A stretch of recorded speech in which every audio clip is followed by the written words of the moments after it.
Floundering Furbies, here we are again. I'm back at ya, with ya, on the radio dial, on the scroll wheel, on the swipe left.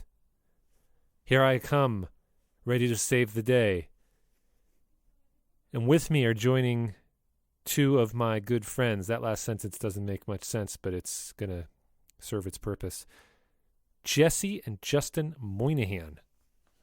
Ooh, yeah.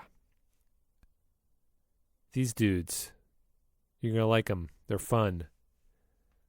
I'm going to use bad pronunciation for this whole thing. I and them get into some really weird and wacky stuff when we hang out. Weird and wacky stuff. That's what Johnny Carson said. It's wacky and weird and wild.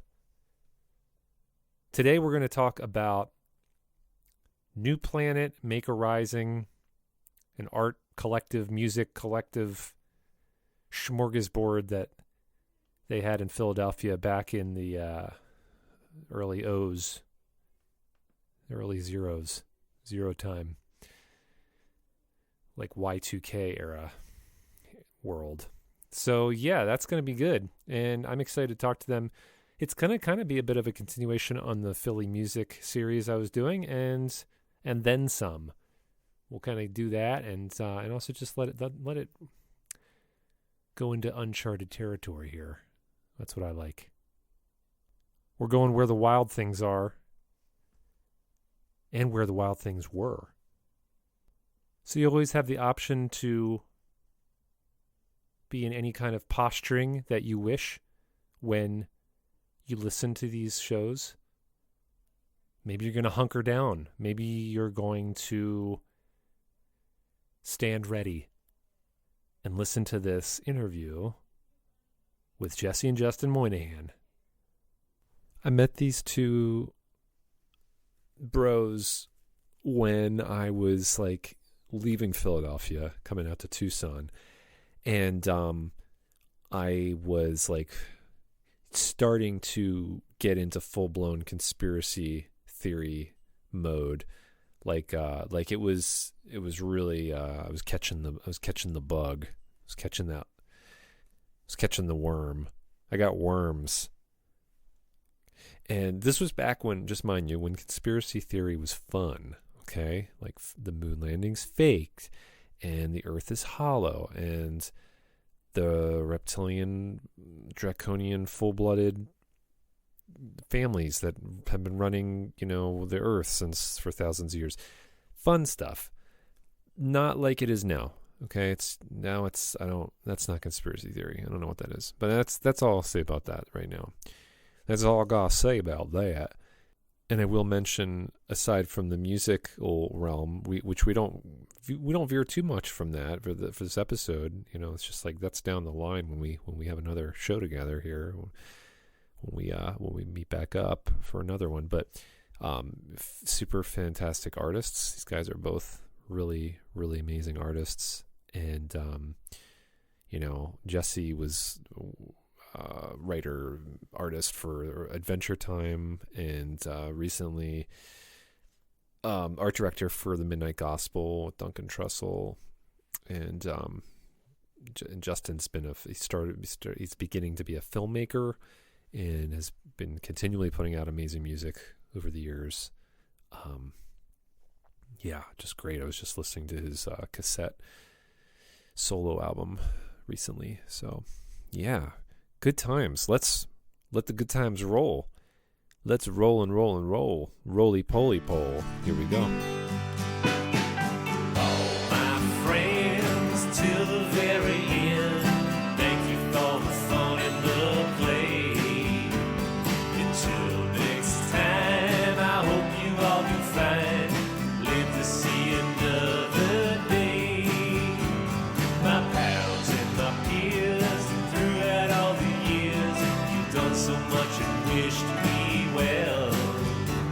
My guides and my teachers, all the furry little creatures, show me how to ring my bell. And we're here. I'm here, you're there, and we are all together. You know, so I do the like intro to the show. I record later on, and normally it's like I in my ideal world I record the intro before we even do this. But today, but I haven't been. So mostly it's been like, you know, I had to do the intros and outros later. But today I actually did the intro first. So that feels like it's going to be really fresh, you know, going in and then just, you know, launching into this and, Nice. and seeing you guys. And, you know, I kind of have a rule now with the podcast. I told you we're not talking quarantine or anything, but I will just say that you're the last people that I like did a trip to go see end of last February before there was you know, total lockdown. So I was in LA and hanging out, and that was awesome. I really enjoyed it, seeing you guys, because we hadn't gone to hang out in like a long time. Been a long time, Yeah. years and years. Like years, Yeah. years and years, and yet it felt like only yesterday. Really. Well, And I saw you like the year before I came down to did. Tucson. You did. You came to Tucson teaching a class. Yeah, and I ate pancakes with you and Amanda. Yes. And I didn't realize I had dairy, and I had to like run to a CVS to get dairy pills Yes. so that I wouldn't get sick later.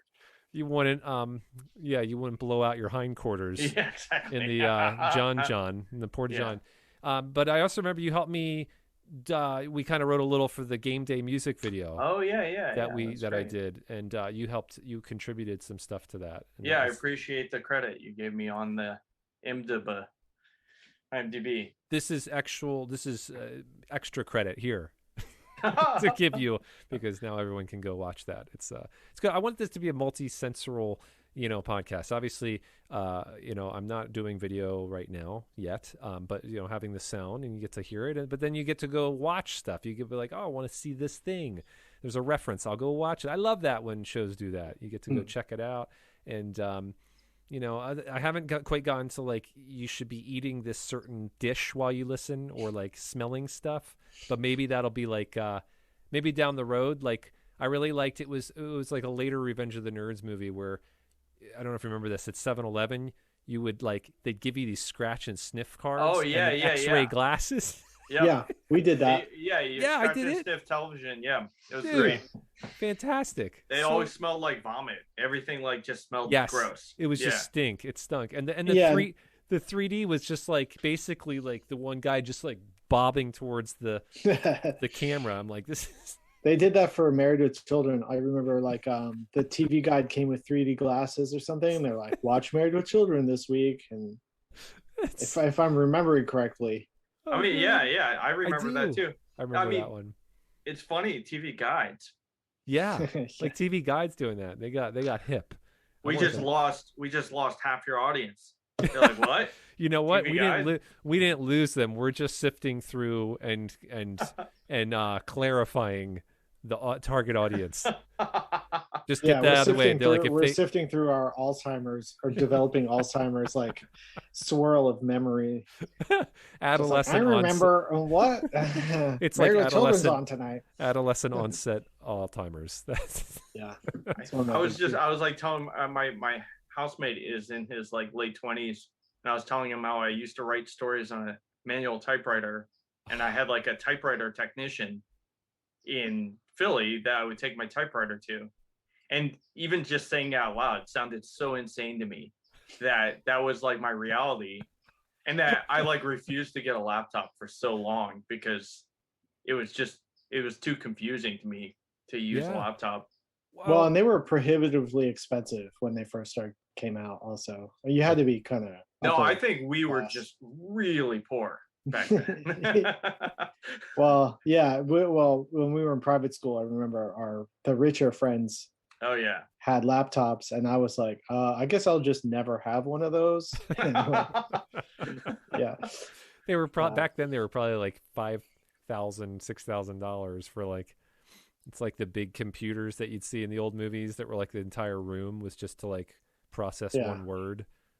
Well, we had a MS DOS like computer in our house up through like Windows was already out for a long time. I don't remember having a real computer until like until after I moved out of the house. Like we inherited an old Mac, one of those the ones with the handle on the back with the apple on the back. You know, yeah. whatever those. I think Eliza's mom gave us one, and that was the one we had in the warehouse and on Filbert Street. Do you remember that? We had that for like, it was our house computer for like I don't know, 5 years, something like that. I don't remember.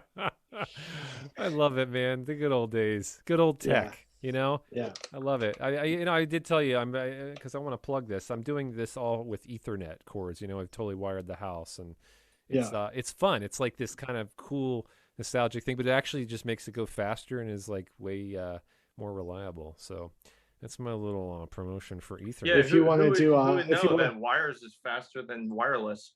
Right, exactly. If you want to get into esports and start competing against people online with League of Legends, I'm set. Or Overwatch.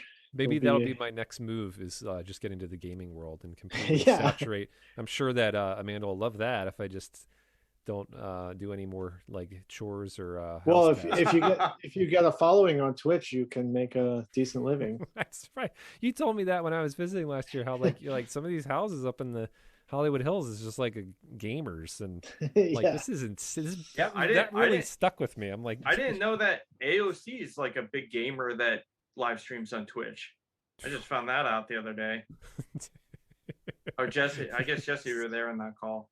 Oh yeah, he told us that. Oh, these names for things. God, I would name it a little differently, but that's just my.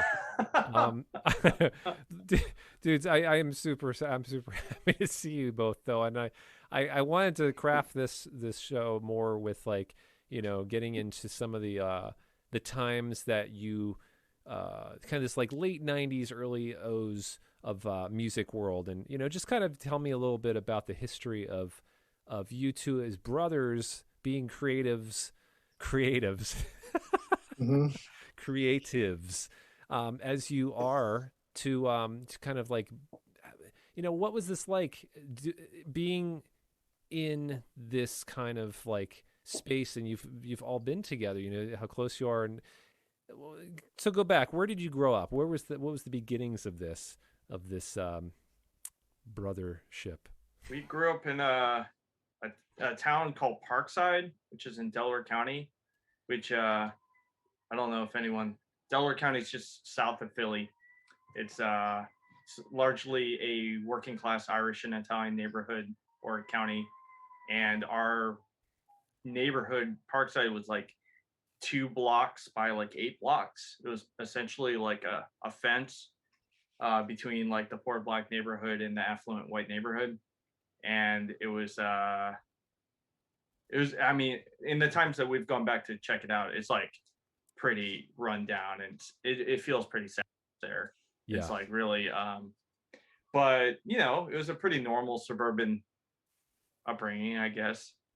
I just had this memory when you were talking about like the history of music. I remember we had the piano in the dining room, and I think the first song, I don't know if Jesse and I wrote it together or that I wrote and I would just sing, went girls, girls, girls, la la la la, girls, girls, girls, woo woo woo.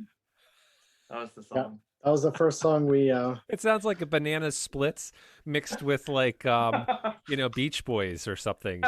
Yeah, or like the Shags or something. Yes. Yeah, I think I wrote that when I was 10, 9. Yeah, 8, that was our 7, band. 6, 5, 4, our band was Hunson. Was it Hunson Abadir? Was Hunson that the band? Abadir, I think that was the very first. Yeah. Yeah, we wrote that song, or Justin wrote that song, and I recorded it on the tape recorder. Fisher And Price, sang, like a Fisher Price tape recorder. Yeah, one of those like Radio Shack ones. Like the mini tape, the dictaphone things. Yeah. And then we labeled the tape Hunson Abadir. Yeah. Like what's that? That was what's our that band. name? Why? What's that? So that was a name Justin came up with for our car. Right? Our car. Yeah, but our mom also says that that's what I wanted to name my first child. Wow. And she also said that's what I wanted to call myself because I didn't like my name, Justin. I just remember Justin naming our Nissan Altima. He named it Hunts and Abadir. And then also our first band by default became named Hunts and Abadir. Yeah. I like that. I It's a think good Jesse one. used Hunts and Abadir also in an episode of Adventure Time. Right. Oh, I named a character in Adventure Time Hunts and Abadir. Hark, I hear an Easter egg. First Easter egg scrambled. Yeah. That one's nice. That's a shout out to our childhood. yeah. I love it. What else? Jesse would dress up like a samurai, and I dress up like a ninja, and we'd fight in the yard a lot with wooden swords and nunchucks. And just to you don't have to get too much into like your background, but your mother is Japanese, your father's Irish. Mm-hmm. Yeah, they're great. I love them. I've stayed with them a couple times. At their house. So anyway, I just want to say that there was this influence there that you guys had that not all of us had growing up in the suburbs back there. Oh yeah, and our parents are super weird. Our dad was like into magic, and they were both like super Christian when we were growing up. But then they've renounced Christianity, and now they're teaching like Hawaiian shamanism. And my dad was super into martial arts,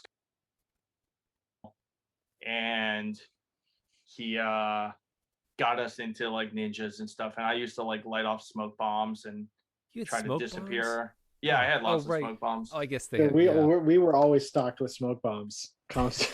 And our house was kind of like a mixture of white trash and yellow trash. It like we had like plastic on all the chairs, and that never came off. And those little like light up rotating plastic flowers that like change color, and paintings of like stallions with Chinese characters like running with like gold trim. And a BB gun range in the basement. Oh, yeah, BB gun range in the basement. Our dad would Our dad would wear like cut off jean shorts and like lie in the yard and like fireworks with his mouth, and shoot the fireworks in the air, blow up these like M80s up in the air. What else? Hold on a second. No, you had. Okay, just one of those things there. A BB gun range. Yeah. Our dad collected BB guns for a long time. Oh, and he would customize them. So he would like cut off parts of them and add things so that they had like a larger clip and could have more BBs in them. Like a sawed-off BB gun? Yeah, no, it was more like a fully like semi-automatic BB guns. Like he would he would have a feed of BBs. Like he would expand the tray so that it would just be, you could just go like da, da, da, da, da, da, da, da, and just like keep and we like line up little plastic army men around the basement. You try to shoot them. Yeah, I got a BB in the forehead a couple times. Oh my god, dude. And we had a large dog, an Akita named Nikki. He was like overweight. You've met Nikki, right? Did I meet? No, I couldn't have. Oh, I guess Nikki not. would be like 40 if I had met him. Yeah. Wait, he was this giant white Akita that was super overweight and really nice to most people. Unless you took away his food, then he would try to kill you. Akitas they're kind of. I remember when I was little, there was an Akita, and the person was like, "Oh, don't get too close. They're just kind of a one-person dog here." So. Yeah. No, our Akita was like loved people so much, except for our old judo teacher, but he just was territorial when it came to other dogs. Yeah, he would. I think our friend Andy Gilligan brought over his dog, and Nikki tried to like tear him apart. It was like very bad. Yeah. So this is good. This is painting a nice picture of the upbringing there. So that's actually what's important is Parkside. Our friend Dave, or Jesse's friend Dave Walling, who Jesse went to school with. They used to make comics together, and Dave was the one that first got Jesse to make a band, and I'm the younger brother, so I was kind of tagging along, and like I kind of forced my way into the band over time. But I think that actually Jesse didn't want me in the band, and Dave permitted it if I learned how to play the accordion, because we were obsessed with Mystery Science Theater 3000, and in the beginning, Joel has an accordion that he uses as a vacuum in the opening credits. Oh yeah. Oh my god. And so my dad, I saved up for an accordion, and we bought one. We went to Society Hill and Lone on South Street, and I bought like an old Mummers accordion, and then Dave let me in the band, and Dave ended up staying. I mean, it was a punk band, and he ended up staying in the punk hardcore scene, and he's, he was the bass player in the Boils, and they wrote like the theme song for the Flyers, dude. And like that, I'll say, because I was buddies with Greg Boyle for a bit, like, and because like, this whole thing intersects with the Westchester punk scene. Yeah.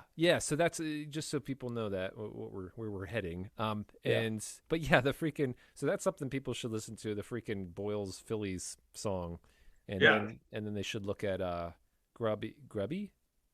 Oh, Gritty's very important. Amazing mascot, one of the best. I mean, I'll tell you, Philly knows how to do their mascots, man. Yeah, I mean, the Philly Fanatic is.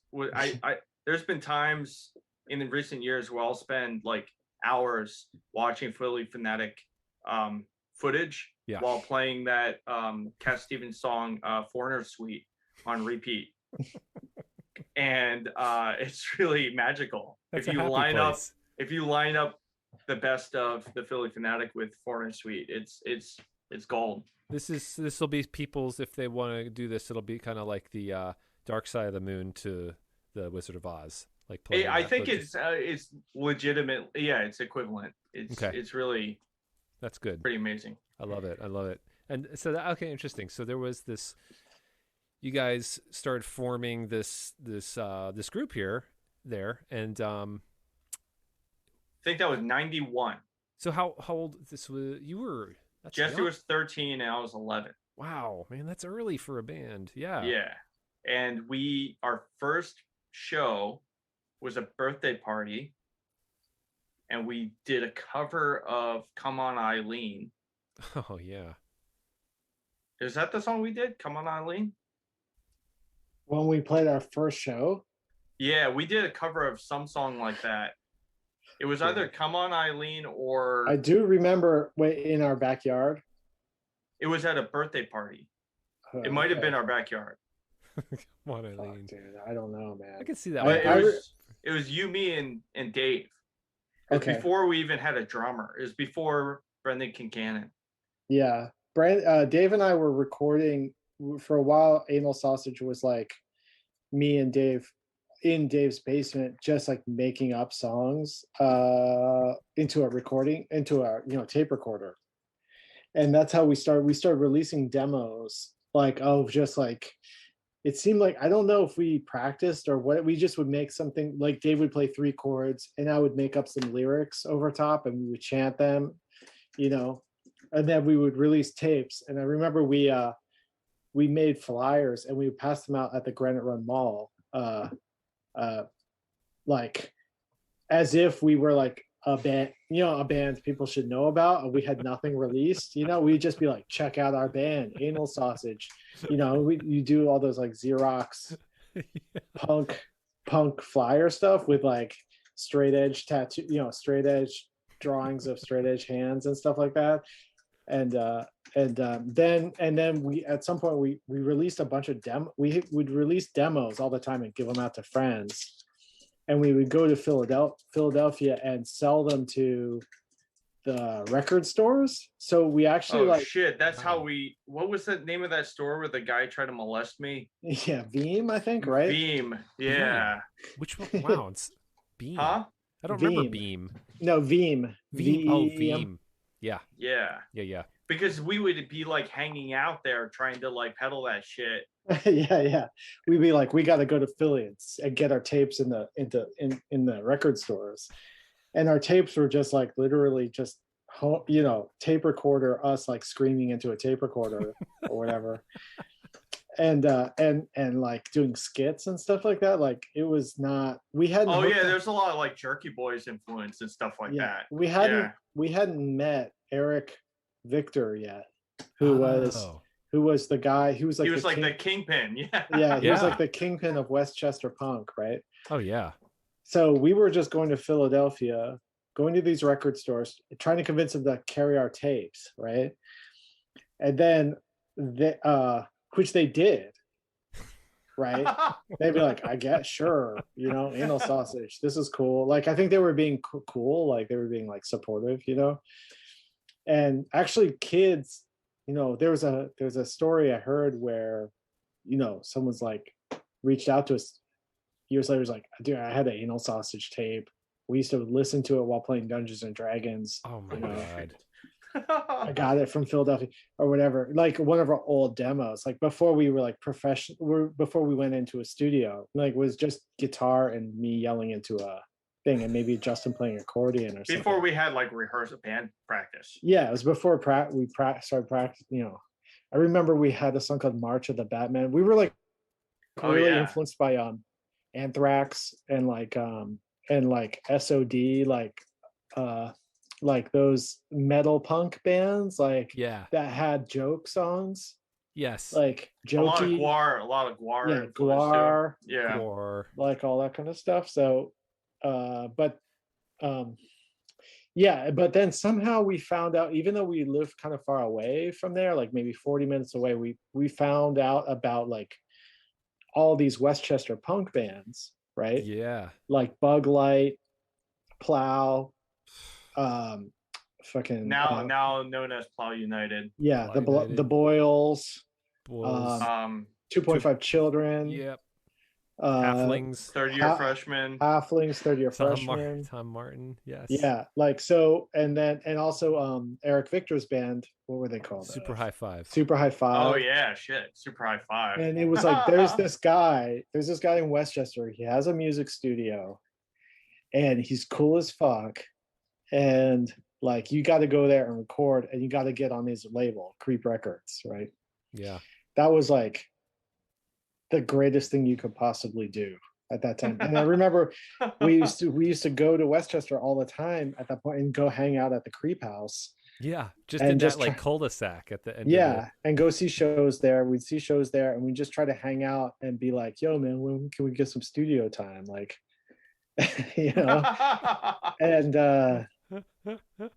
and that's how I got to know, or that's how we got to know so many people in the Westchester music scene.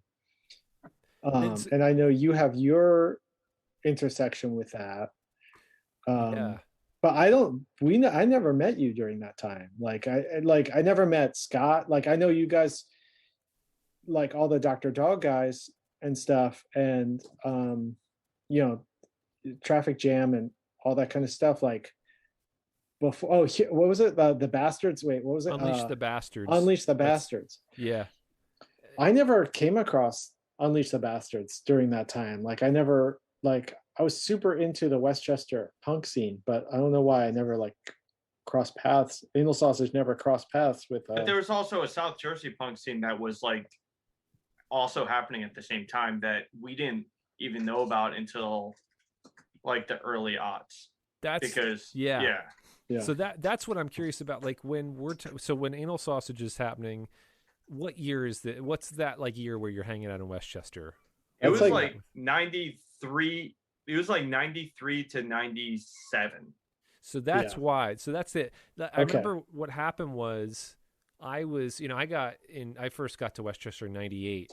I graduated. And so I wasn't really, I was going to VFW shows and stuff and seeing people in South Jersey, a little in Philadelphia, but I hadn't gone to Westchester to see a punk show till like right then, 97, 98, when I started really getting into like Plow United and some of the Creep bands. But the thing with whatchamacallit, when I was doing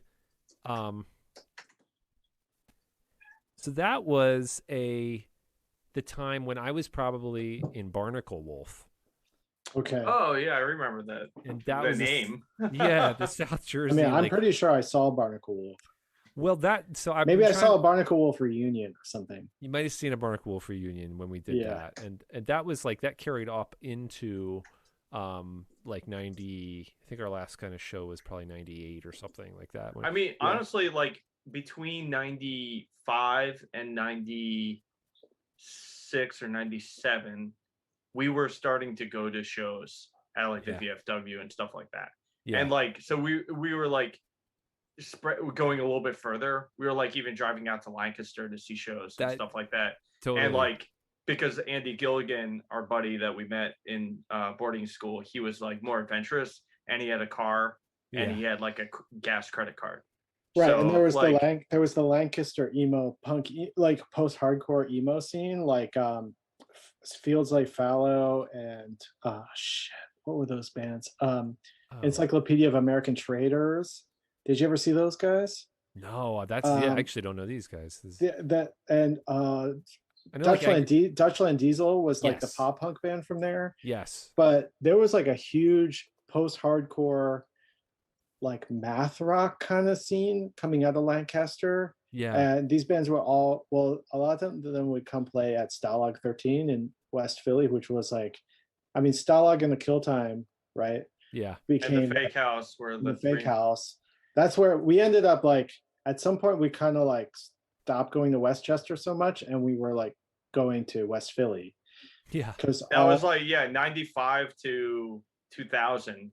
We just would hang out at Stalag and play shows at Stalag, and that's like when we started meeting. There was like Fire Pussy and Ink and Dagger, and Ink and Dagger was a kind of different scene, but what was which was Eric Rizzo Wareheim. Machine, the whole Philly Shreds scene, and the Boyles, and Eric Wareheim was in Ink and Dagger. Yeah. Oh, was he? Yeah. What the hell, really? I had no clue. That's just Ink and Dagger were like the heroin hipster punk guys that we didn't hang out with. Yeah. But what was that band that we did a split record with up in New York? Scabs. The Scabs. I love that band. I loved the Scabs. Nice. Yeah. But we started branching out to playing ABC No Rio also in New York. So there were a bunch of like Anal Sausages, like High Point.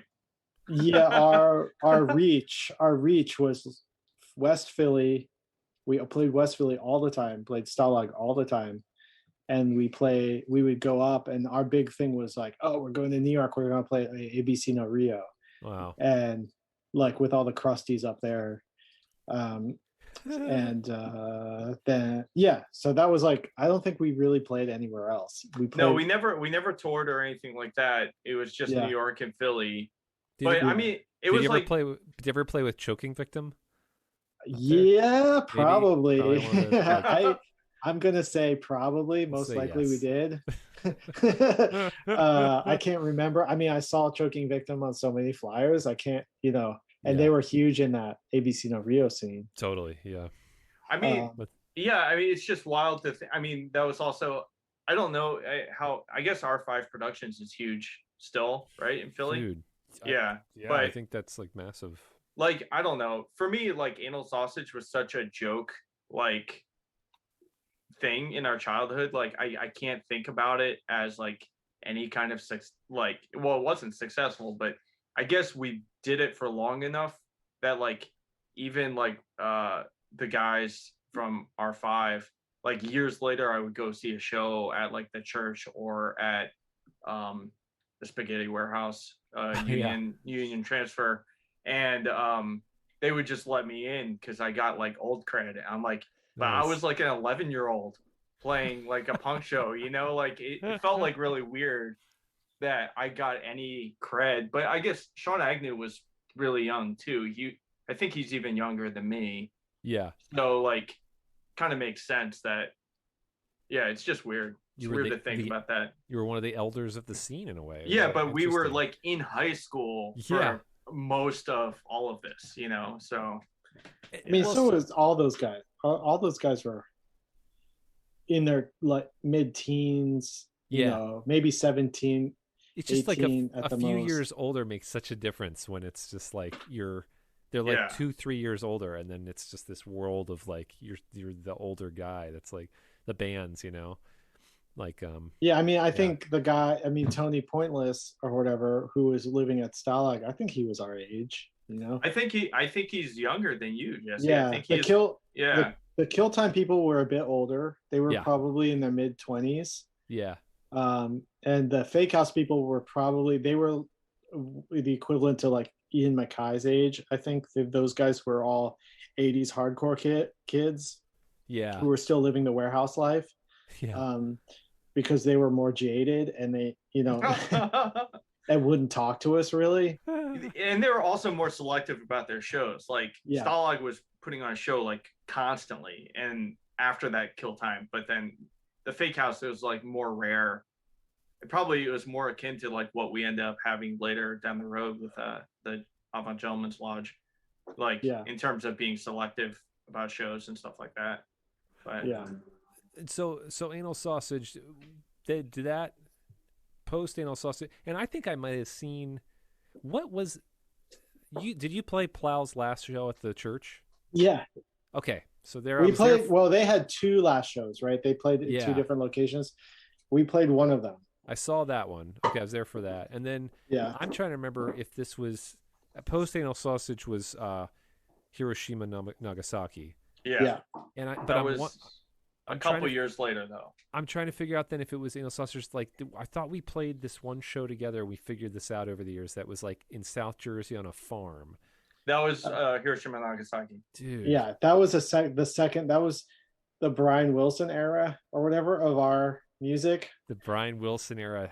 Tell me about this. Okay. Tell me about the Brian Wilson era. Well, so this is a shared love. We all love Brian Wilson. I'll just say that right now, just to get it up front. I want to front load this comment that we all love Brian Wilson, we all love the Beach Boys, and we love all of it. Yeah. Well, no, to the point that right now most of the music I'm writing is like very late Brian Wilson. I heard you do. By the way, on that, since you said that, I'm happy you said it. You did like I never have been like watching Instagram lives, but I remember you did one like a few weeks ago, maybe, and I just was like, oh, Justin's doing this little thing on the piano, just live piano singing. I was like, oh, this is great. This is definitely like total like late Brian Wilson. Was it 7 pianos? Yes. Yeah. Yeah. It's great. I was like, this is just so fantastic. Well, I think to give insight into the Philly scene through this, how we switched from Anal Sausage to Hiroshima Nagasaki. How many? And also for people that we could even turn the podcast into a drinking game. I remember at times you hear Anal Sausage, you have to take a swig of kombucha. Could even just be that. Could be a non-alcoholic bev. So, our guitar player Dave, like we said, stayed in the punk hardcore scene. He's still like in bands like Damaged and a bunch of like fairly significant punk bands. But both Justin and I left the scene because at the time, the punk hardcore scene was getting like ravaged by these kids from Kensington, these Circle 9 kids. Oh, fuck. That's who were starting fights every show. Like every show I would go to at the church, someone would get beat up. And it was getting getting scary. Yeah, it was getting scary. These kids were like bumming me out so hard. They were like curbing people and shit like that. Yeah. So I basically got to a point where I was like, punk and hardcore shows are not fun anymore. These kids are beating people up at shows. It's bad vibes. I'm not having fun at these shows. On top of that, I had a falling out with our bass player, which was like a whole thing, right? So our band just dissolved. And then I just stopped liking punk music. I stopped liking punk and hardcore music. We were starting to listen to like bands like King Crimson and stuff like that. And we were also, because through math rock, because I was super into math rock and that kind of thing, which was starting to influence Anal Sausage to a degree. And our bass player at the time was like super into progressive Yeah. So music our bass, already. So the bass player was the one, he hated being an anal sausage at some point because he was like, I want to make music that's hard to play. And so he was listening to he got us into King Crimson. He got us into, then I was listening to started getting into Japanese noise bands and stuff, like the Ruins and that kind of thing. Cause I was Melt Banana. Cause I was going to this venue called the Astro Cage. Did you ever go there? Where was that? That was right outside Chinatown. There was a warehouse called the Astro Cage, which was a bunch of Drexel kids. I've never been there. No. That's where I first saw my first like noise show or whatever, right? And they were having all these like post-punk noise, like art, like almost performance art kind of things happening there. So I was going there and being like, oh, this is way more creative. Like, what are these people doing? Like it's like when you're young and you've never seen anything like that before, you're like, oh, there's stuff to do outside of just playing punk music. Wait, can I give a piece of context? Just like how we wanted to be going in that direction. Like we used to dress up in costumes in anal sausage, and we would like reenact like the 39 lashes from Jesus Christ Superstar, and do like covers of Jesus Christ Superstar. And Jesse, we would get like a trampoline and have a big painted target on a wood thing, and Jesse would launch off the trampoline and land on his head with a helmet on the target. Yeah. I mean, like we were trying to be a performance art band already. Yes. Yeah. And our bass player was playing like Primus like bass lines over just straight hardcore ska punk, you know? And so like it was already like our band was so confused. It was trying so hard to be something that it wasn't. And the only thing keeping it locked down to punk was really Dave Sausage, you know? Yeah. So, yeah. And also I was like screaming and stuff. But at that time, like during high school was, we were starting to listen to Beach Boys records, right?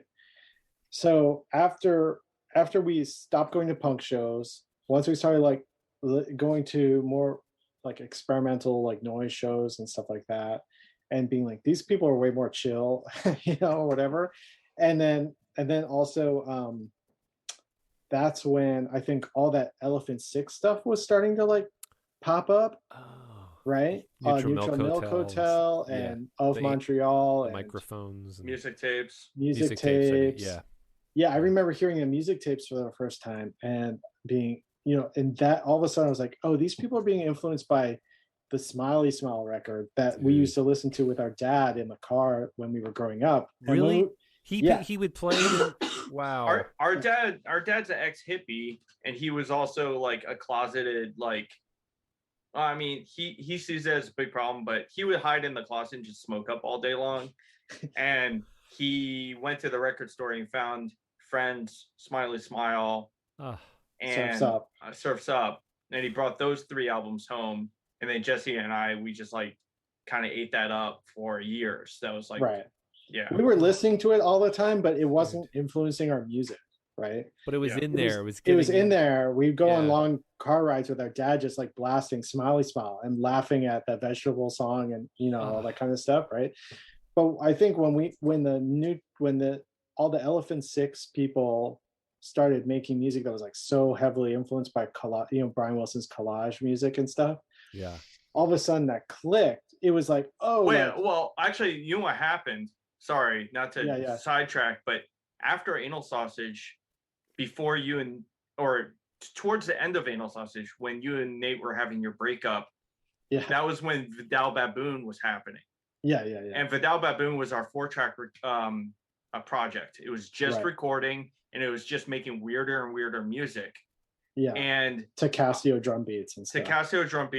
And then you guys were sending me those tapes. I graduated high school in 98, and I moved to Japan for a year. And it was the loneliest year of my life because nobody around me spoke English. And I bought a 4-track in Japan with like my allowance, the money I was given to like survive in Japan. I like bought a 4-track with it. And it was like expensive too, because like Japanese prices are crazy. And Jesse would send me tapes of Vidal Baboon, and I would send him back tapes of like every song I was writing. I was writing. I think I wrote 8 tapes worth of music during that year, like 45 minutes of music, like 8 of them, and I sent them all back to Jesse, and like he mined through it and picked what he thought were the best songs from all that. And then when I came back, we started a band playing those songs. Yeah, because at the same time, at the same time that was happening, that we were home recording and stuff, that lined up with us being like me hearing Daniel Johnston for the first time. And so it was sort of that lo-fi stuff, like it started clicking, like, oh, you can just make music like this. You can record on your 4-track. We've been recording on 4-tracks forever, since like high school or whatever.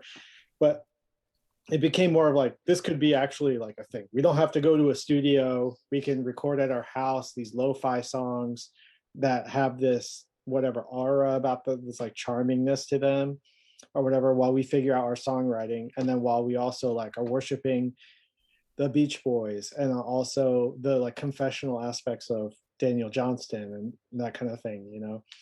And so it just made sense that, okay, I guess, and Justin was calling himself Hiroshima Lemon at the time. Oh, really? Interesting. Which is making fun of Sean Lennon. Yeah. And so it was Hiroshima because he's half Japanese. Oh my god. And Lemon because of Lennon. Yeah. So Justin's name at the time was Hiroshima Lemon. And so I was responding to him and I was like, okay, I'm Nagasaki Lime. Right. Oh man. And then we were like exchanging tapes back and forth. And then at some point I stole Hiroshima Lemon from Justin. And then I became Hiroshima Lemon. And then when Justin came back from Japan, identity theft. Yeah. Well, no, it's really important for everyone. If anyone listens to this because they're a Jesse fan, they should know that 50% of Jesse's genius is always stolen from me. So. Yeah. There you go. That's it. It's on the record now. Yeah. And then when Justin came back from Japan, I think that's basically when we were like, let's start a band, this like lo-fi pop band called Hiroshima Nagasaki. And that's when I had made friends with this kid, Kyle, who was fans of Anal Sausage. And Kyle. Yeah, you know Kyle from South Jersey. Dude, yeah. I know Kyle. Yes. Okay, so we can get into this part. Because my buddy, my Frank in Dr. Dog this summer when I was visiting, he's like, Kyle, do you remember Kyle? And so something just happened with Kyle, and I think him like connecting somehow to him. So Kyle. Well, with Kyle, backyard wrestling, basement wrestling. Yeah. So Kyle was fan of Anal Sausage, and then we were like, hey, we're starting this new band. Do you want to play drums for us? It's going to be lo-fi. You don't even have to be good at the drums. You can just, we just need a beat. Yeah, basically. And then because before that you had Liz, him and Harvey's little sister playing drums. Yeah. I didn't know anyone who played the drums, and our friend's little sister was like starting to learn drums. I was like, can you record? I need to find someone who plays drums. So Kyle could kind of play drums. He was really not good at it, right? Yeah. But he was more of a guitar player. But because of Kyle, he was linked up with the New Jersey Brian Wilson worshiping scene. Okay. They're more of like where they're kind of like Beatles. It was Beatles and Brian Wilson, and they Echo Orbiter. They all wanted to be Elephant Six, like over there in New Jersey. They spoke with British accents. There's a whole Peter Bag gag from the comic Hate, where like he's pulling about the South Jersey guys that speak with a British accent. It was like a real thing. Oh my god. It was like crazy. What? So we would go hang. So through Kyle, we met the Echo Orbiter guys, and the Echo Orbiter guys were,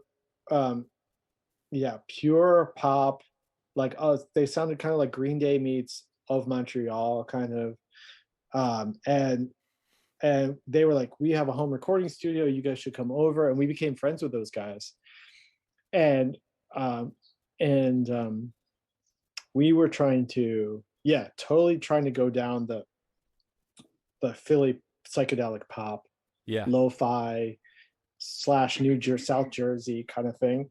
I mean, our goal was to get on Elephant Six. That was Yeah. the primary goal. Yeah. And Yeah. but then we had a falling out with those guys. Not falling out, but we just disassociated ourselves. We were like, we're not hanging out with those guys anymore. Well, After there's that- a huge fight at the farm. Yeah. Wait. There's this At the giant farm? rumble. Yeah, the farm Farm show- Fest. At Farm Fest. The one that Barnacle Wolf played. There Was was it? there was a rumble where What? what's his What? name jumped off of His like name a is Justin. Justin jumped off like a Corvette or something and like power punched this guy in the face. Yeah. And like all of our friends like ran away and It was a fight. It was a fight Yeah. between the New Jersey hardcore kids and the New Jersey psychedelic drug kids.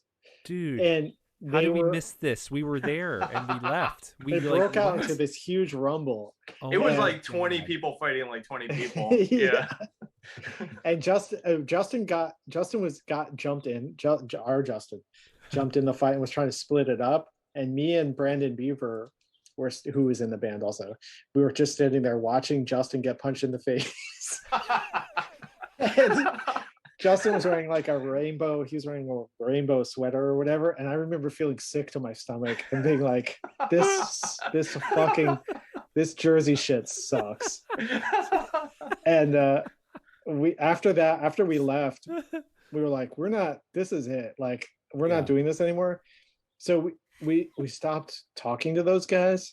Oh no. And but okay, so then what ended up happening was Hiroshima Nagasaki is we were playing shows at the Khyber like fairly regularly.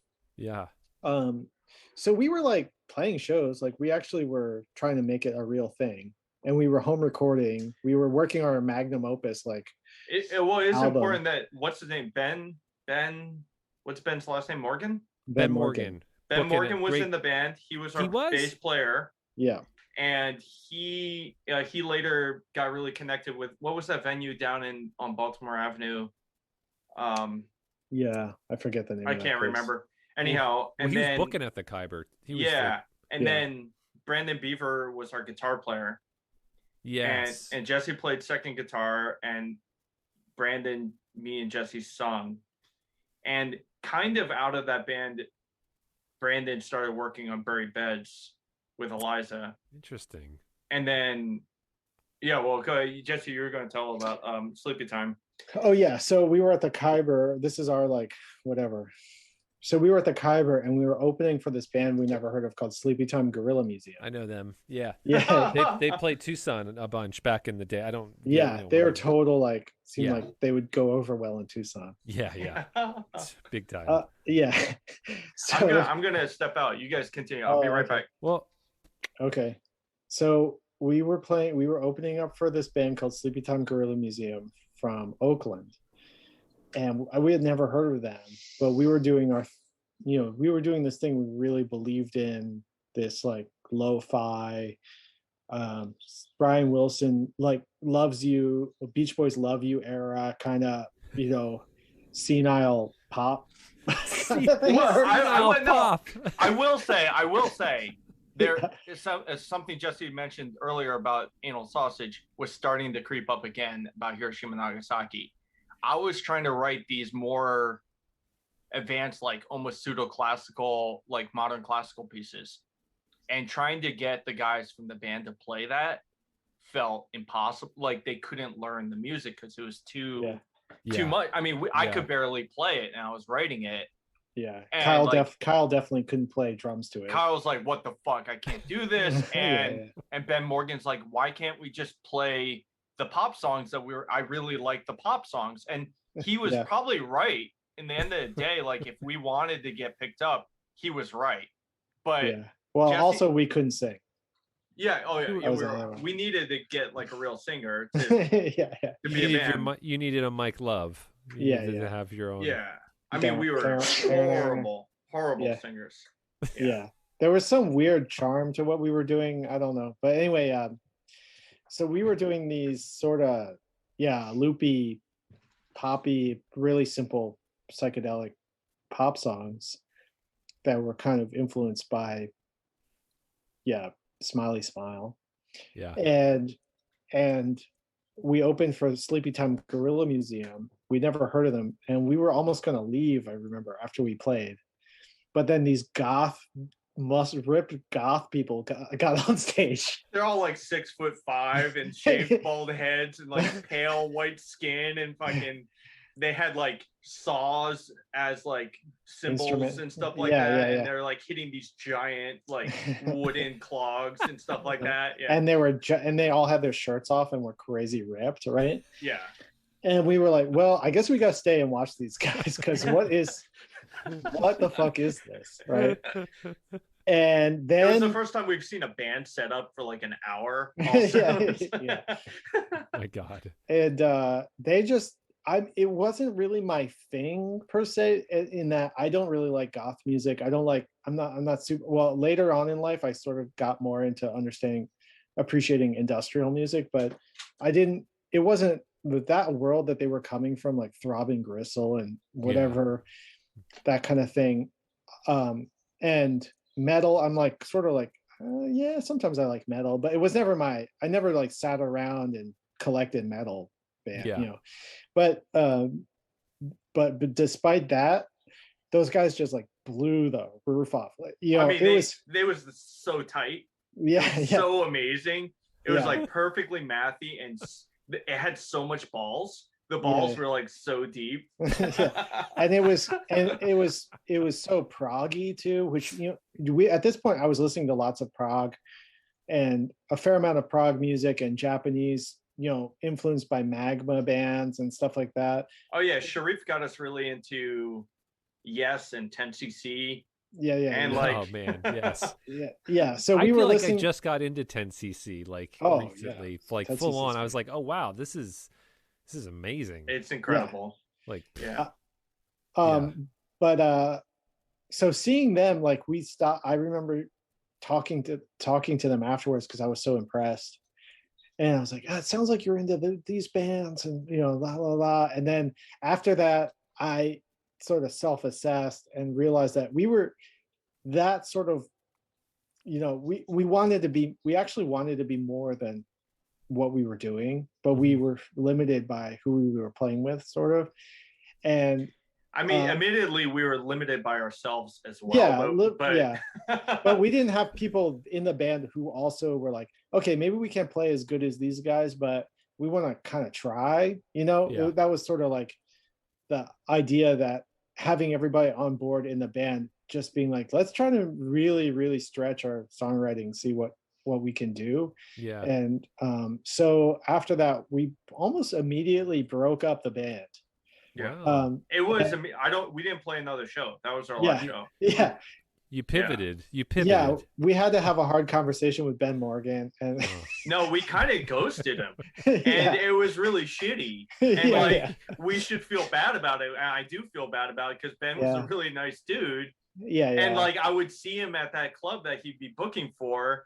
And he'd be like, "Where are we going to finish the album?" And we like abandoned the album. Like we were like midway through finishing our first like 8-track like recording, and it was like which I still have. Yeah. In my closet. Whoa. And there's some good stuff on it. It was pretty. It was ambitious. I don't have an 8-track recorder to mix it. There's no. I'd have to go get an 8-track Tascam 8-track to. Would you consider this a public apology to Ben? Oh yeah. Yeah, sure. I mean, we were kind of. I mean, probably a public apology to a lot of people over our lives. But this is a great forum to do that. You could just. Ben still writes me emails every once in a while. He lives in Transylvania, so he does. Yeah, at least he was last time I was talking to him. He moved to Transylvania like 10 years ago or something.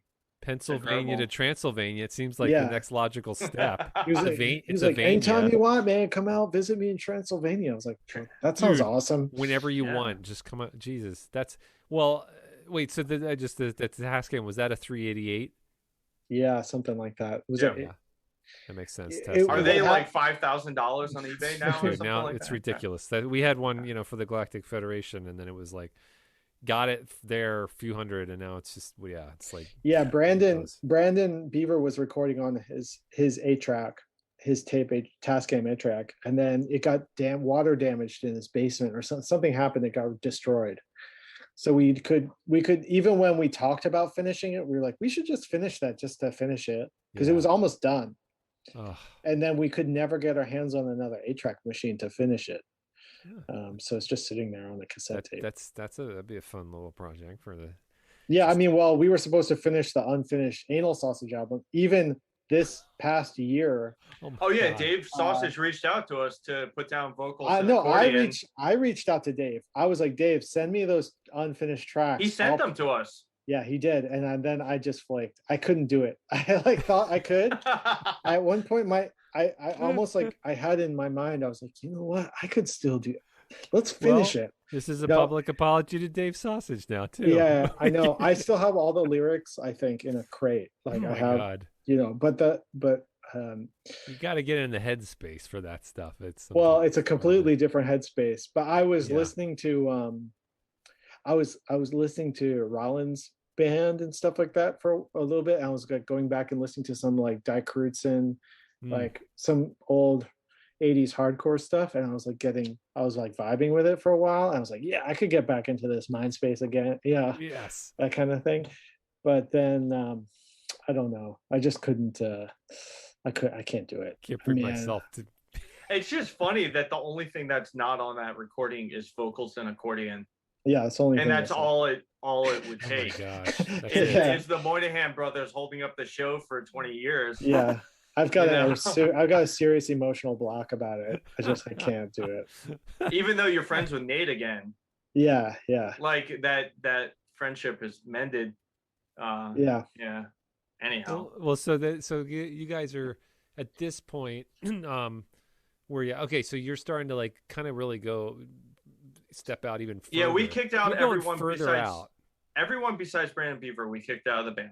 Yeah. And Beaver got to stay. Because he's an exceptional guitar player and the only one with a good voice. Yeah, like also Beaver moved to Philadelphia to play music with us.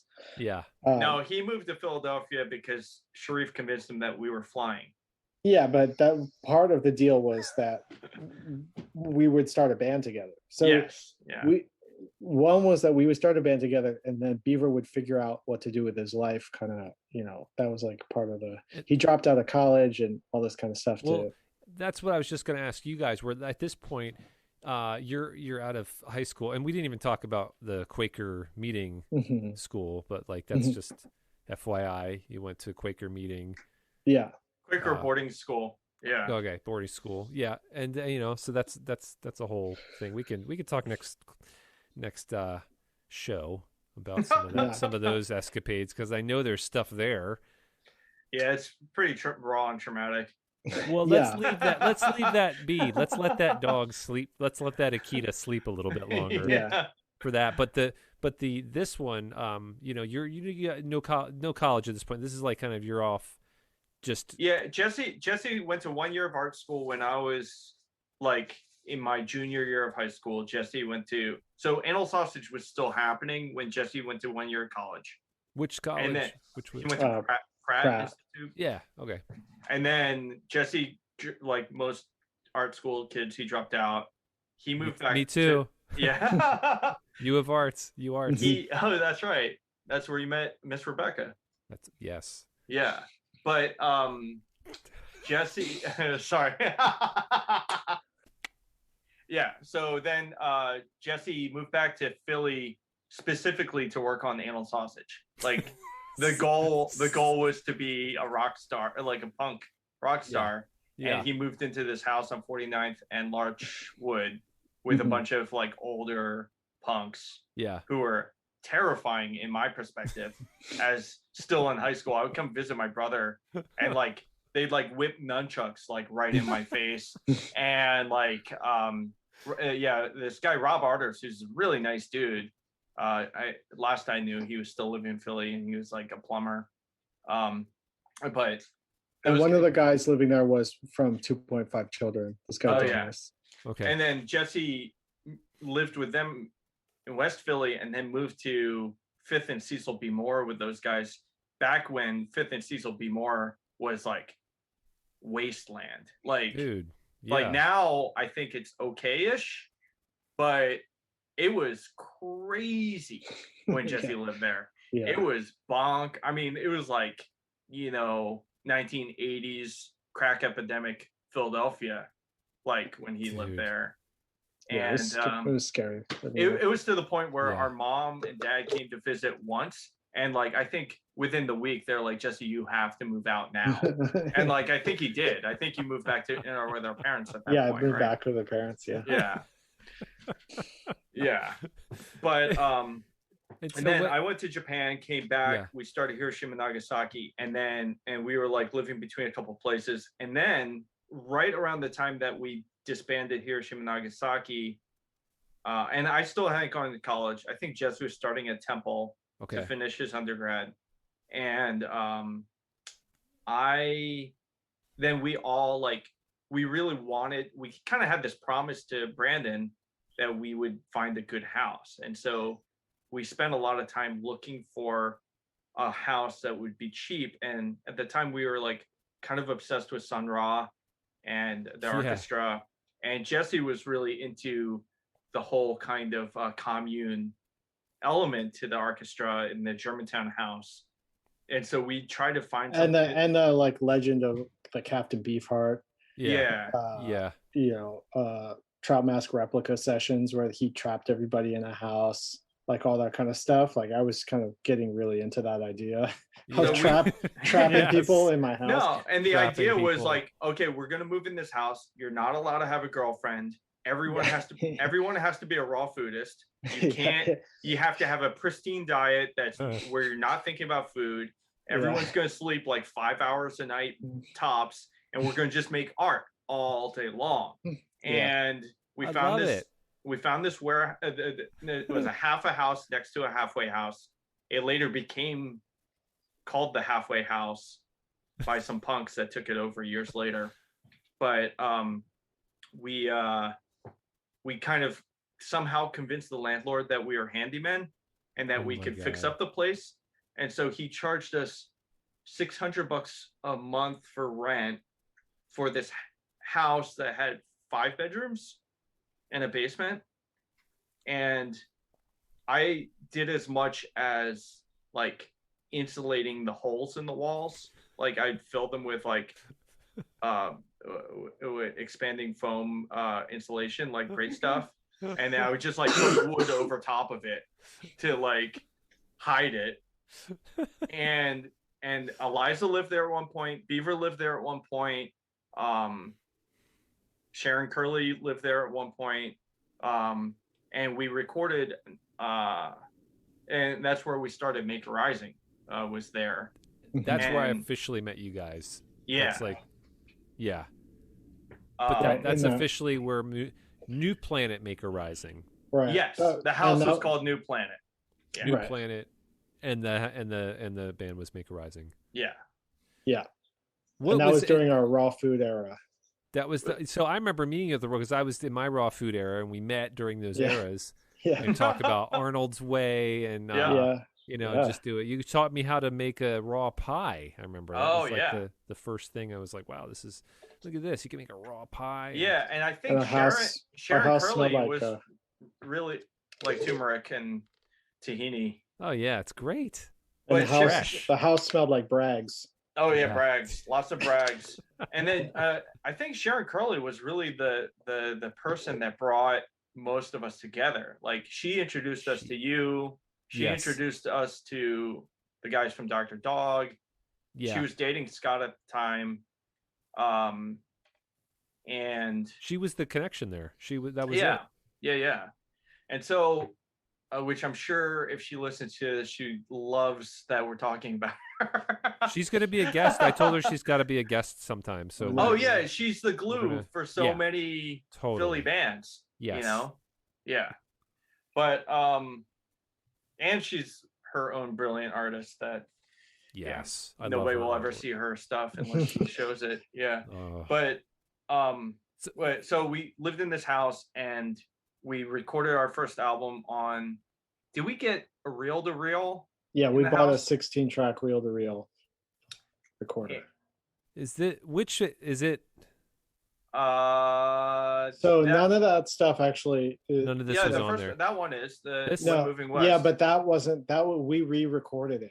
So oh yeah, so neither of these are that album. we Yeah. recorded a demo, Okay.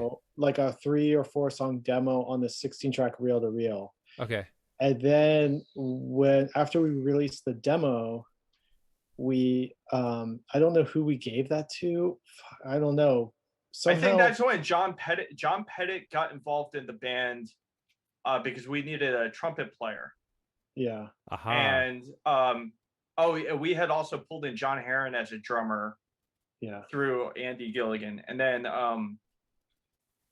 John Pettit put us in touch with Bill Moriarty. Got it. Yeah. And that was this one. The Yeah, the Bill Moriarty. Let me So play. Bill Moriarty. Okay. Let's do it. Well, we'll talk about it. I'll just play like. Yeah.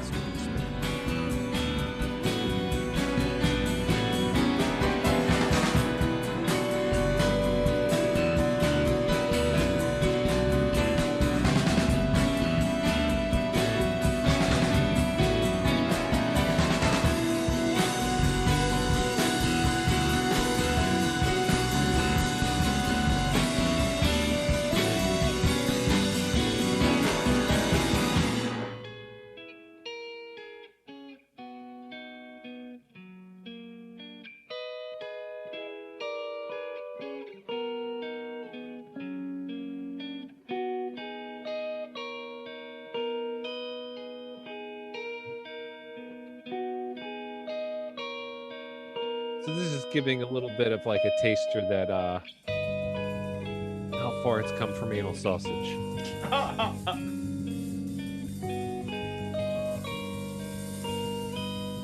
mean, these are complex songs.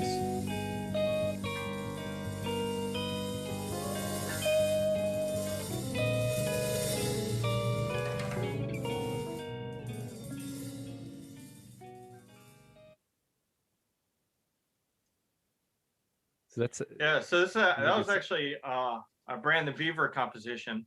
yeah. I feel like one song per album he would write a song Yeah, for. yeah.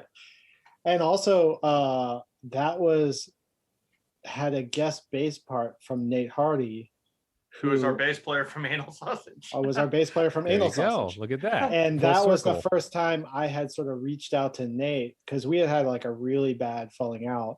Yeah. And where it was like me trying to like rekindle our friendship, like trying to like be like, hey man, like come over, play a bass part, or whatever. So that was sort of me trying to figure out a way to be his friend again, basically. Oh, Was that's nice. was him putting down a bass line there. What was it like so you said you had this house, the whole idea here, the ethos of the house. Was it working? Was the like, less sleep, everyone's raw food? Was the ideology fairly like? I mean, we would have jam sessions that would last like honestly 6 to 8 hours. Yeah. Where That's it? music would not stop for that period of time. There'd be like 5 of us and we'd be doing like free improv kind of stuff, like mostly noise. And somebody would get up and go to the kitchen and like cut up a salad, eat the salad while watching people play, and then pick up an instrument and start playing again. And then somebody else would leave and go cook or uncook, Yeah. Uncooking. And that was like the regular thing. And Yeah. then And we I had had- such a harsh, I remember like my personality at that point in time was like so like controlling, like, I remember we went on tour when Naked Rising went on tour. There were some girlfriends living in the house, and we had boarded up all the windows and soundproofed them, in the living room, because that's where we rehearsed. So it was black in there. It was like darkness in there. Right? And when we went on tour, Brandon's girlfriend like took down, we heard she had opened up the window so sunlight could come in. And I remember getting on the phone and be like, you gotta put those fucking things back up.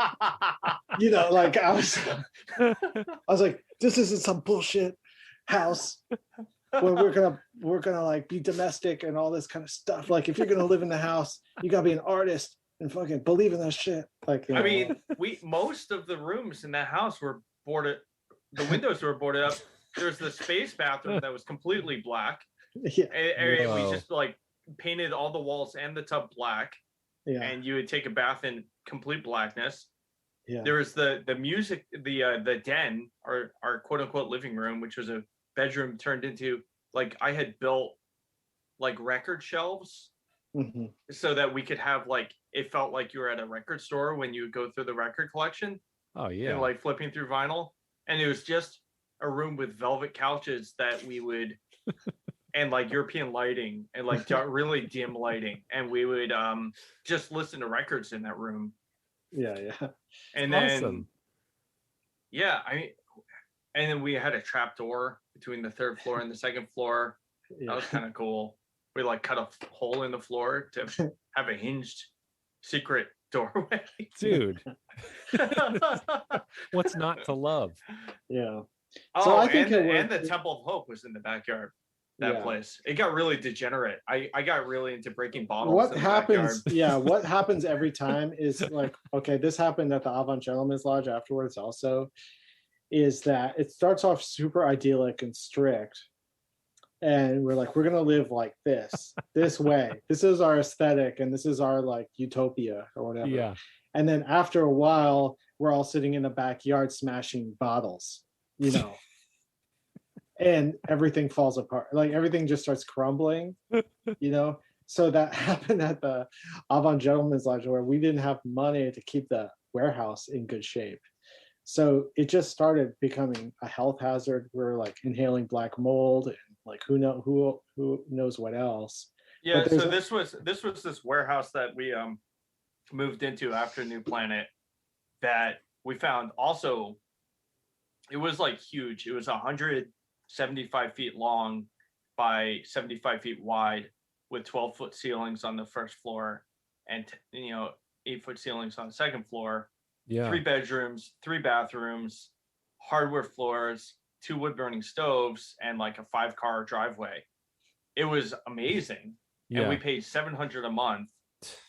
I paid $200 a month. Jesse and John paid $250, and it was amazing. And we built this.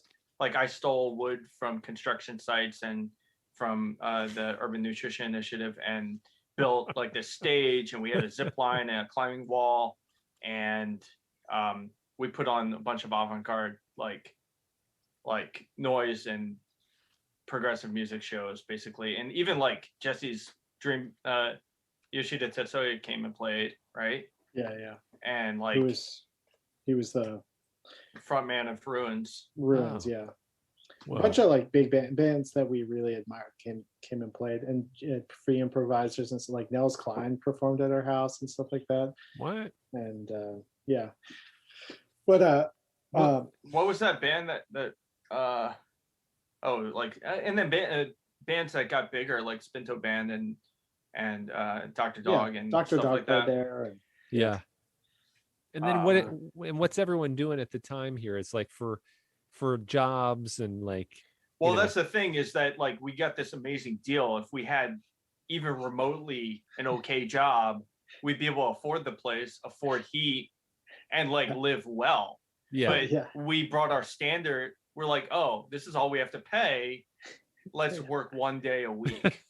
And at one point, I didn't have a job for 2 years. I would go up to upstate New York once every other month and work for my artist friend Rob, and he would like give me $1,000, and I'd come back and be able to survive for 2 more months, 3 months. Yeah. And at the same time we're on EBT, collecting food stamps, and then I was also a chronic shoplifter at the time, and I picked up food for Food Not Bombs from the food distribution center, and they were totally cool with me skimming off the top. So I bring home a box of groceries every week when I did the Food Not Bombs delivery, and it'd be like Whole Foods pies and Oh, and we were dumpster diving Naked Juices around that time too. Fresh Yeah, Samantha Fresh Samantha. and Naked. So Yes. we had like that was a little earlier, but we'd have a whole fridge full of Fresh Samanthas all the time, you know. Yeah. So it's like we were like bumming it, but we were eating like high. You know, I would like Yes. use my food stamps to buy like namashoyu and like Get like You know $20 what I mean? soy sauce. and- I would get like the extra like cold pressed olive oil, and I'd get like a huge container of that. You know, And then also shoplifting and all the maple syrup and stuff, so we could have pancake parties. And oh yeah. We go to Whole Foods and in the bulk aisle, we'd write down soy sauce for the code, and it was maple syrup. You know, which is things like that. That's like I remember doing that at Whole Foods where you just put stuff in like the brown bag Yeah. and then you just write down the like the like cheapest couscous thing. It's like and oats. like It's rolled oats, rolled non-organic oats. rolled oats. It's like this feels pretty heavy. It's like freaking like raw almond like There's a lot of chocolate. trust back in the day. Yes. Yeah. Macadamia nuts for like 39 cents a pound, you know. Yeah. Yeah. Pound of pine nuts. But yeah, we had the Avant Gentleman's Lodge, and we ended up becoming something like one of the cultural hubs of music in Philly for a short amount of time. Yeah. And it was kind of a paradise for a while. And I don't know. And then at that time, Makerise, that was like when we were really trying to be like heavily touring. And Where were Yeah. where were you albums. touring? What was like some of your favorite spots, or how far did you go? as far west as we West. went was Detroit. Okay. As far south was Austin. And so we played South by Southwest Oh yeah. once or twice. Twice. Yeah. And we played, we went as far as Detroit, and then we play a lot up on the East Coast, and like, involved with the whole that Providence art rock scene. Yes, at with, RAT. Thunderbolt or Lightning Bolt and all those guys. And There's some good A Space. yeah, Some A good places. Space. There was some good stuff. Well, here, let me jump in another track because this is one that hits close to home for me. You guys did this song about Bradford's Big Boat Ride, which we'll talk about.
Dude, Nice. I mean, this is okay. So good. Just so everyone knows, you have all the music online. It's great. People gotta hear it. Well, But- yeah. So that song was written about your journey to the proposed journey to the Hollow Earth. Yeah. With the boat captain with the ice breaking ship. Yes, and I still want to go. I still would go if I could. Yeah. I will absolutely go. This is something that just to say this, at the time it was like I learned about when I started Galactic Federation of Love, and I think I was coming back. I was already heavy into like the good old conspiracy theories, just so people know Yeah. the difference, that there is fun conspiracy theories Back when they were fun. back when they were fun. And so this was one of those, which was the Hollow Earth theory, and I still love it. I will definitely argue people that I'm really disappointed that the flat earth thing came out. I'm like, Yeah. bunch of like nitwits, you know. Yeah, it it's really not just goes flat. against some basic shit, you know. It's hollow. Yeah, come on, centrifugal Yeah. force. Think about Come it. on. Get behind the right idea, man. Oh God, yeah. Just expanding, explains the Pangea split apart, all that kind of stuff. Like, yeah. It's so much more positive to think that we have an interconnected universal consciousness than it is to think that we're in a fucking simulation. Yes. God, Yeah, that's fucking it. hate that. That's like the difference. It's so I think. it's so gray and dark now, as opposed to like even the idea of reptilians like controlling politics is more fun because it's like this other race of humanoid creatures. It's so much better. It is than some disgusting racist view of like Jewish bankers or some shit. It's just like, so why would you go with the most gross conspiracy theory? Why not go for the one that like is magical and interconnected? Yeah, race of reptilian bloodline from the draconian star system. At least they're practicing magic and they're aliens. Yeah, that's awesome. fucking cool. Yeah, man. I mean, come on. Even if they're evil, they're at least doing magical things. Exactly. So I'm still a big fan of Hollow Earth. Imaginative. I just remembered another big name that came out of the Avant Gentleman's Lodge is Natalie Weisblood. Oh yeah. Yeah, she's like huge now, I guess. I see her poster around Echo Park. Wow. Yeah, but she was like a teenager in our house. Like, I just remember her walking around in a yellow dress in our house. Yeah. And we used to make fun of her deep voice. Oh yeah, it was like that. Yeah, she'd be like, "Hey, can I play you a song I wrote?" But she was in an awesome band called Satanized. Satanized, yeah.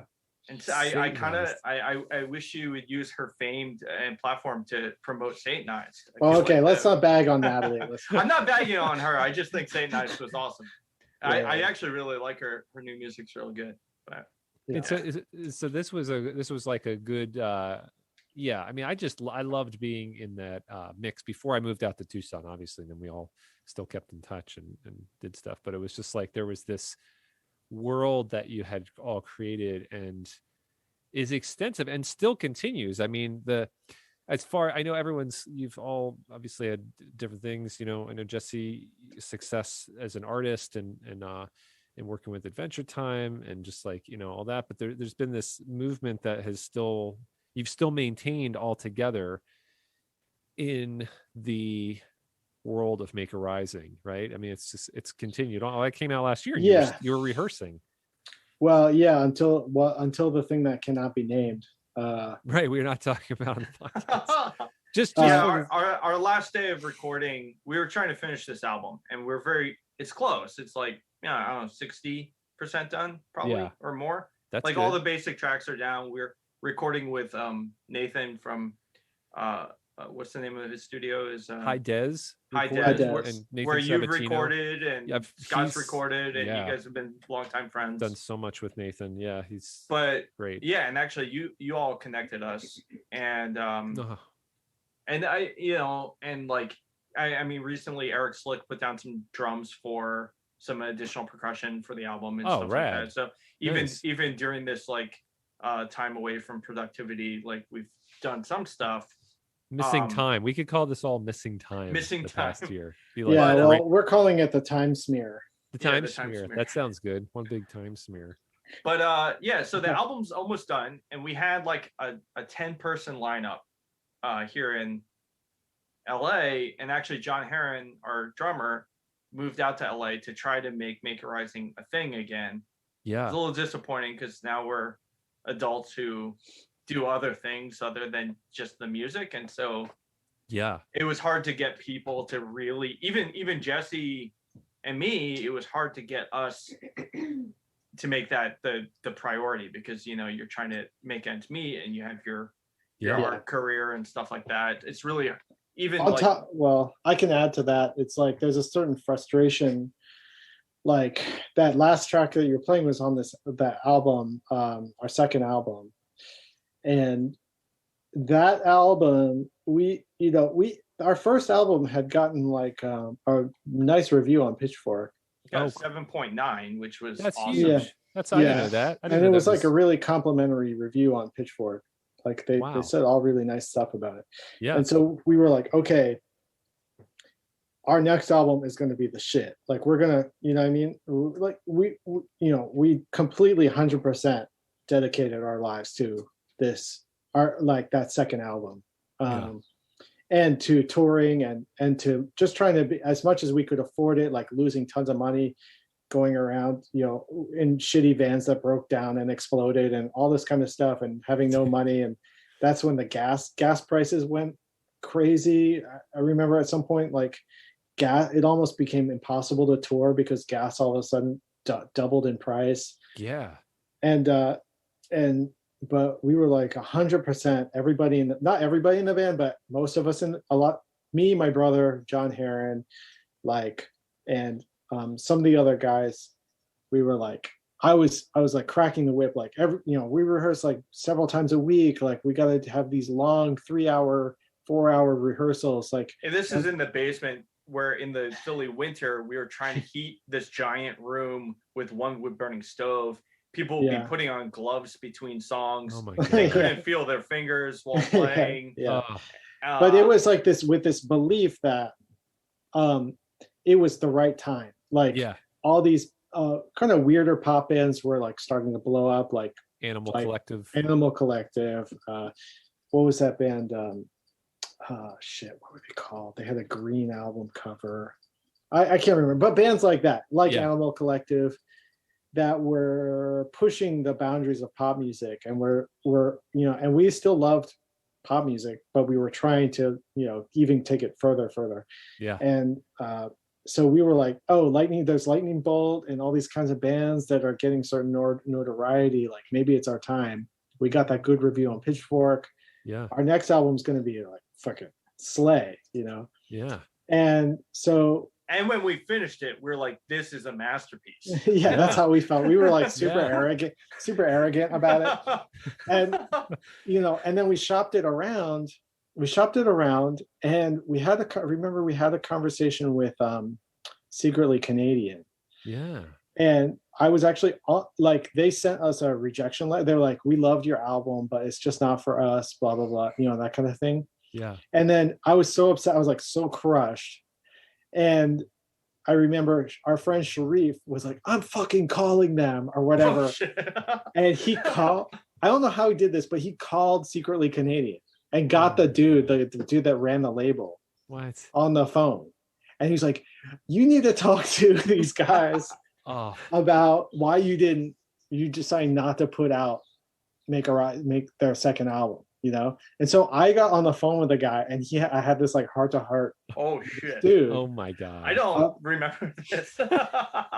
About why he wasn't going to put out the album, Infinite Ellipse. And he was like, he told me, he was like, I think it's a masterpiece, but it's too difficult. Basically, is what he said. Mm-hmm. And I remember hanging up the phone and just being like, it's fucking over, dude. Like, I just remember being like, I can't, like, all my hopes and dreams about making music is like a joke.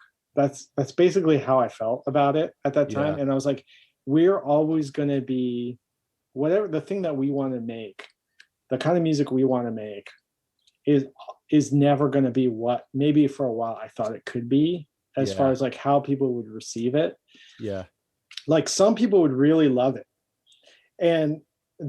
But it wouldn't be like a thing that, where I would be on tour. I remember being on tour and our van exploding and taking it to the catalytic converter blew a hole in the bottom of the van. And exploded in John's, the the coolant exploded in John's face. Like, well, that was it was a different time, but he went to the hospital, the ER, and then he played a show that night with bandages over his eyes. But we were near John's dad's.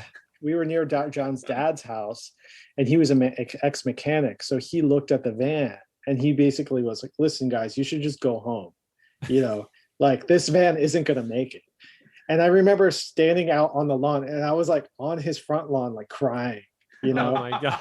And I was like, we have to go. Like, I don't give a shit if this van doesn't make it. We have to try. You know what I mean? It was like one of those... we literally fixed the van every day of that tour. Yeah. Like every day something broke. And we would, fortunately, John was like good enough at figuring shit out that he would basically fix the van every day. Yeah. But that sort of level of dedication and belief, like that our band could reach a bunch of people, like could actually like get to that level of like where we could make a living off our band, you know, that kind of thing. At that point when we didn't get picked up by a bigger label. Actually, our first label put out our second album, like Daniel, but High 2. So that was cool. I mean, not to like not appreciate Daniel and High 2, but we were hoping like we would step up into like the Yaysayer fucking, you know, I don't know if you know that band or whatever, but they were from Philly. Also, this band called Yaysayer. No. And they were blowing up in Pitchfork and all this stuff. And we were like, we're fucking better than those Penn. Oh, yeah. We didn't even get a review for the second album. Yeah. So that's what I'm saying. Pitchfork didn't review our second album.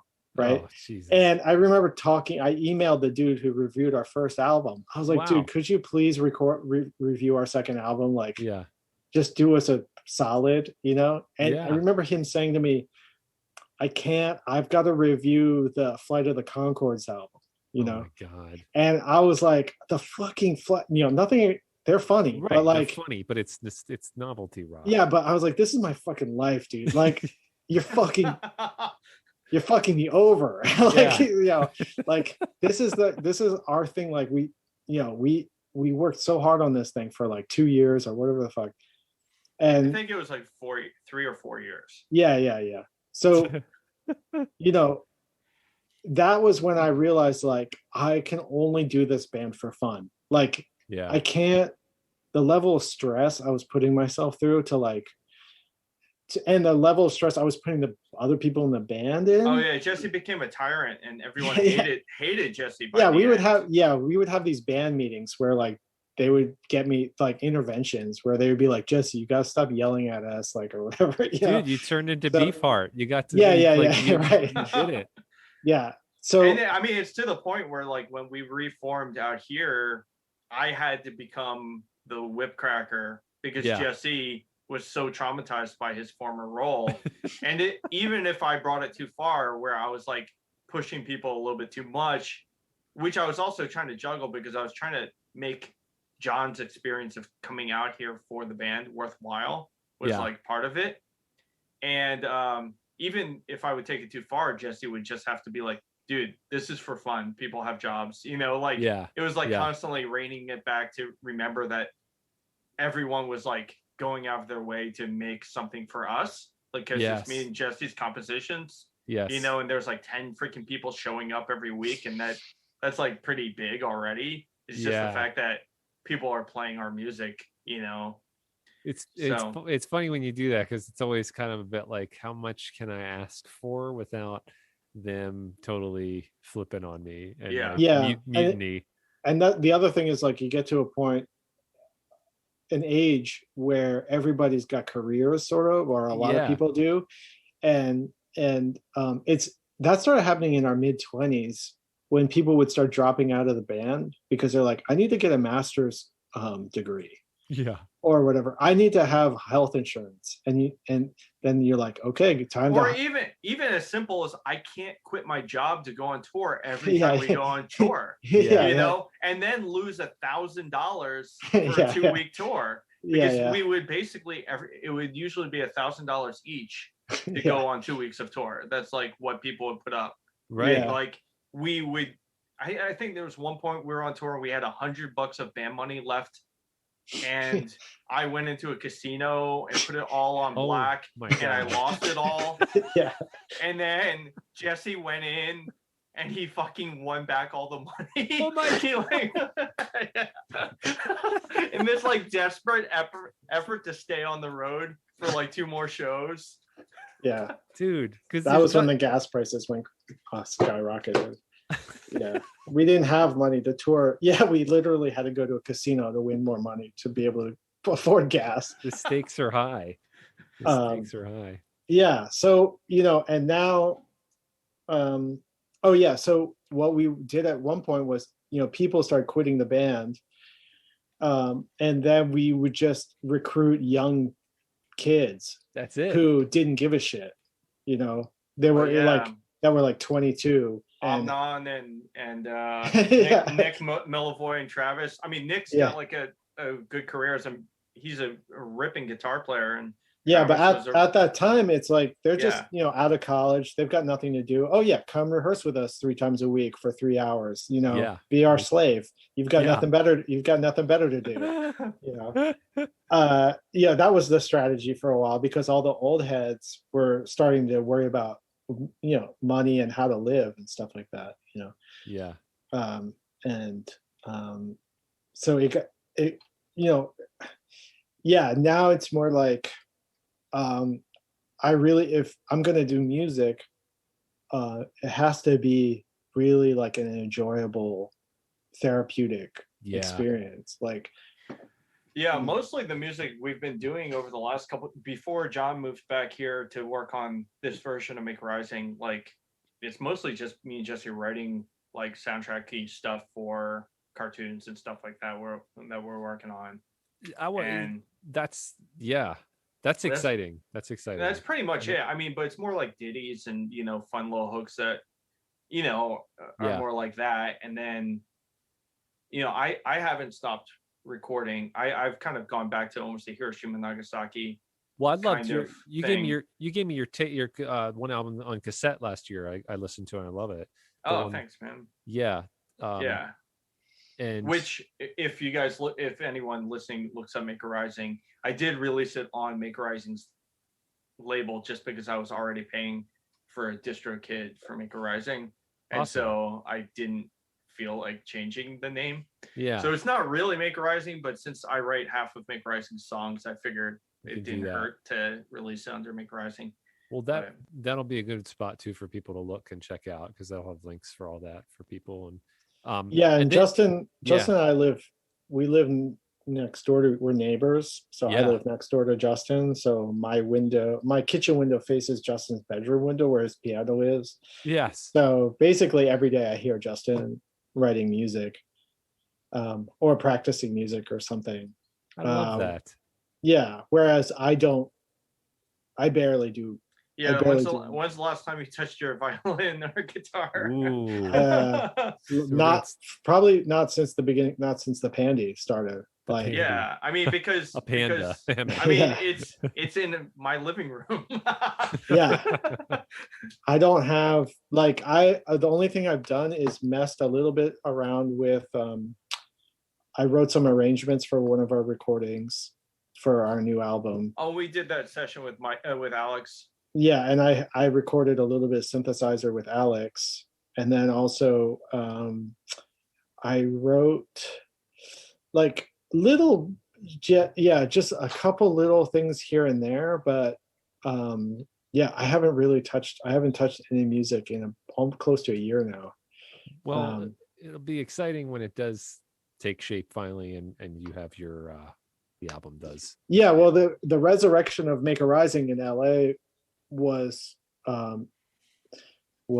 help me get back into I need that routine where I know we're gonna have rehearsal that week. Actually, as much as I was pushing the band to rehearse, we played a house show here. We did a little show here in Honus. Ryan Katner came out and he played a solo set or a duet with his one of his bandmates, and then from Man. That's from Man. And Chris Chow and her boyfriend. What's the name of their UFO Mondo? Yeah, UFO. Yeah, they played and it was awesome. And then we played one show. We did like one real show at the Hi-Hat in Highland Park with Man on it was a Halloween show. It was kind of awesome because like Nice. we went from not playing a show in I don't know like 5 years, no, 10 10 years, years. Yeah. to playing a sold out show at a pretty sizable venue in Highland Park. It was awesome. It was I cool. love it. Yeah, And we got to see Man absolutely slay. They are so good because they play all the time. Yeah. Yeah. You know.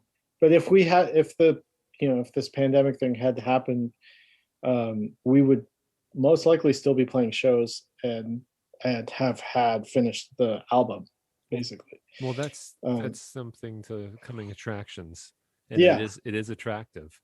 Yeah, but it was nice getting. I mean, I had actually when I moved to LA, I was still running on the like energy of recording and being in a band and being involved in music, West Philly music scene and all that kind of stuff. So I actually did record a ton of music in my house for like a couple of years, maybe like 6 years.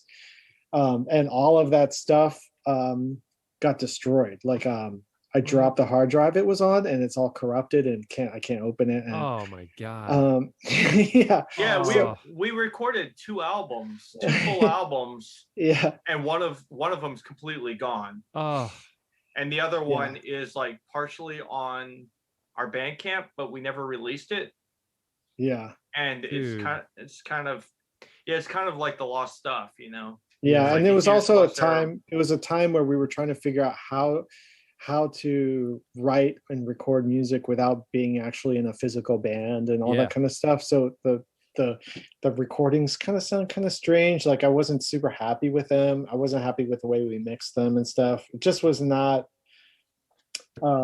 I don't know. I'm kind of glad that stuff is gone. Yeah. Like honestly, but it's definitely not the same as like rehearsing it with a band on a regular basis. Like this new thing we were recording, because we got to do weekly rehearsals, there's something that happens with a band that you can't get from just creating a recording, where each musician brings a flavor to it, and the way that people interact and the social dynamic and the musicianship dynamic makes things better than they would be if just Jesse or I recorded the thing ourselves. Yeah. You know what I mean? It's way more rich with having musicians, no matter what their caliber of ability. Everyone brings character to it that will make it 10 times better. You know, that makes sense. Yeah. So I'm super excited for you guys to see what more comes out. I really want people to hear kind of the back catalog. I'm also excited. I know you're both have been working together too with Cartoon World. So I know Manly's something that's out, that's looking to get maybe we're actually going to talk to our producer right after this. So we'll see. Is okay. Well, hey, I hope it's meant to be then. Yeah, fingers crossed. That's something people can check out a little on at least what's been done already. I'll put links to that too on YouTube. Is there anything else you guys want to plug? An anal sausage plug. Shout out to Anal Sausage. Shout out to Dave Sausage. Total public apology for all of us to anyone that we want to apologize to. We can apologies for ghosting Ben Morgan. There we go. I'll apologize to some people too. Ryan Slagle for not paying rent and just leaving the Pine Street house. I'm sorry. I apologize. Yeah. That feels good. I feel much cleaner and lighter now. I'm going clear, like little Scientology world. Like Pepsi Clear. Like Pepsi Clear. Yeah. And like Tom Cruise Clear. Oh yeah. But yeah, dudes, I'm so happy we got to do this. Let's do another one. Let's just get into some we did little nuggets at Hollow Earth World and stuff, but we could go for it, on another round down the road here. There's a whole second history of what do you call it? Like synchronicity of like common interests and stuff, and like how we used to hang out, like the nature of our hangs and the subject matters and all that kind of stuff. And like, well, Yeah. we touched on it a bit, like the nutrition and Yeah. the spiritual aspects and all that kind of stuff that we were all sort of vibing on at the time. It's yeah, exactly. I mean, there's so much more to go into with that. I mean, yeah, just as far as like, yeah, the deeper dive. That's Mhm. like our deep. Yeah, we state. didn't really even talk about like the spiritualism and the magic stuff that we were trying to get into back then, that I'm still trying to get into right now. Exactly. I mean, this is right. So this is a good like cliffhanger. Yeah. Till the next until we meet again, because Yeah. who knows? Maybe it'll also be in person next time. It's nice to have this story though in one place. It's cool. Yeah. That's what one of my intentions with this it was just really kind of like, it's not the whole podcast, but I just had this calling to really do a series within here with like a bunch of these episodes to just be like, I really want to hear and have some of this documented, because I think it's so great and you guys are awesome, and the other people I know during this time period that like can just have it on record. And like I mean, for me too, it's just like, it was this super special part of my life and time. And so I will plug one thing. I will say we used to play with this band Cheer Accident a lot, and they were this band from Chicago.